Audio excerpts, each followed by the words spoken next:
like. If you're not quick with your trigger finger when you get that notification email, then you miss out. And my daughter's just coming over. Hey, how you doing, sweetie?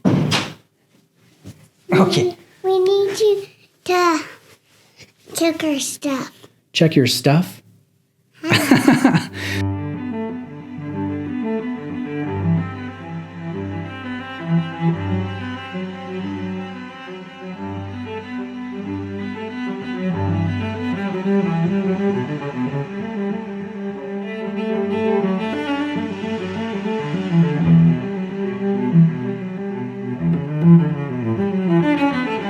Take two, guys, take two. I just couldn't in good conscience continue with my Budweiser limited edition Casio G-Shock review with my 4-year-old here. So she's back upstairs. We're going to talk about this release. We're going to look at the packaging. We're going to look at the details, and I'm going to share my thoughts with you. But it's a really ingenious release from Casio to co-brand with a different product, a different brand that has nothing to do with watches, is not horologically related at all. And I'll tell you why here. But first, let's take a look at the packaging. This is what you would get if you were able to purchase one of these. They sold out almost immediately upon release. But the outer box is red. And if you're a fan of Budweiser, you will recognize that this is meant to mimic in advertising what a case of beer looks like, the cardboard case. And so after you open this up, you're met with a custom replica of a 25-ounce tall can of beer. In fact, I've placed it on the desk behind me here. Casio has done such a good job in replicating a can of beer that really that looks like a can of Budweiser, but it's where the watch is stored. You pop the top off and you reach your hand inside, you pull out the watch, you pull out the warranty card, you pull out the booklet, you pull out everything related to your watch purchase. It's all stored inside a can, or it looks like a can of beer. It's just a plastic watch can. So I think Casio needs to be commended for doing a really good job of making an interesting display item for the packaging. I almost wonder if they spent more on the box, on the packaging, than they did on modifying a 5600 watch to make it a Budweiser edition. So I think that's pretty cool. And again, I really enjoy when a brand like G-Shock, a brand that I enjoy, a brand that's affordable, a brand that's unbeatable in terms of being robust and being accurate, as a tool watch, when they partner with other groups. I bought the NASA edition when it came out, what was it, about a year and a half ago. And honestly, I was a NASA nerd. I was a space nerd before I was a watch nerd. When I was 9, 10, 11, 12 years old, I memorized every astronaut's name, which mission they flew on, who did the first spacewalk, who did what, and this, that, and the other.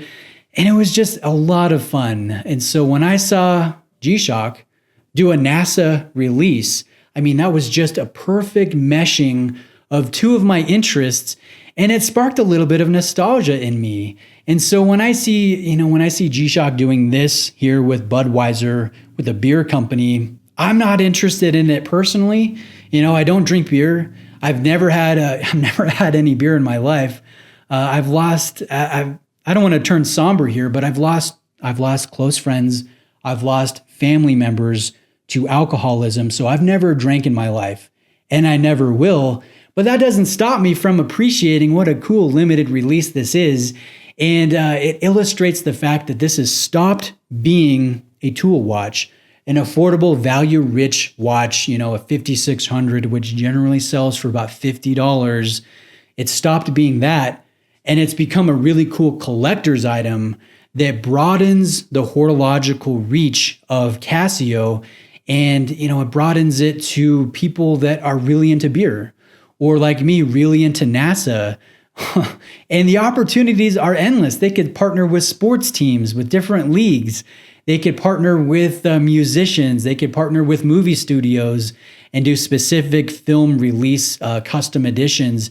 They could really do a whole lot and reach different segments of the general population, and maybe turn some of those individuals into a watch enthusiast like you and like me. So I like these types of releases, even though sometimes they're not for me. Other times they definitely are for me.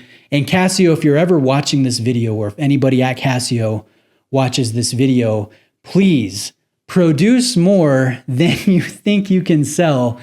Because obviously through the last few versions, limited edition squares, there's been rabid demand. Even if you limit them to one per customer, like you did with this Budweiser, this DW 5600 Bud 20, they'll sell out. And in some cases, I think some consumers want to buy multiple. They want to buy one for them to display on their desk, maybe their man cave, maybe their office. They want to buy one so they can gift it to a brother-in-law or a coworker or their best friend or whatever the case may be. I think you guys could really sell a whole lot more than you think you can. So again, that's for anybody at Casio listening. And I would love to see other forays into various co-branded releases. And personally, I'm a fan of the G-Shock Square. I think that's the best one. I love that 1983 design. It's ugly. It's stupid, but man, it's practical. It fits nice on wrist. It's all about being shock resistant and comfortable. And my daughter's back. Maybe this is just not my time to film. Hey, you. Guys, I'm going to end it here, or perhaps I'll edit in a few more comments in the back end. But I want to thank my friend Random Rob for sending this Budweiser edition in for me to review. I'm a big fan of the square. Yes, it's an ugly design. Yes, it's dated from the 80s, but it has withstood the decades with a level of grace that it's surprising. You know, it's a blocky design that's almost 40 years old, but man, is it practical. And I would love to see other co-branded releases, limited edition releases, as long as you make enough, you know, to meet demand. I think that'd be great. So guys, thanks for watching. Have a great day. And I'll see you next time.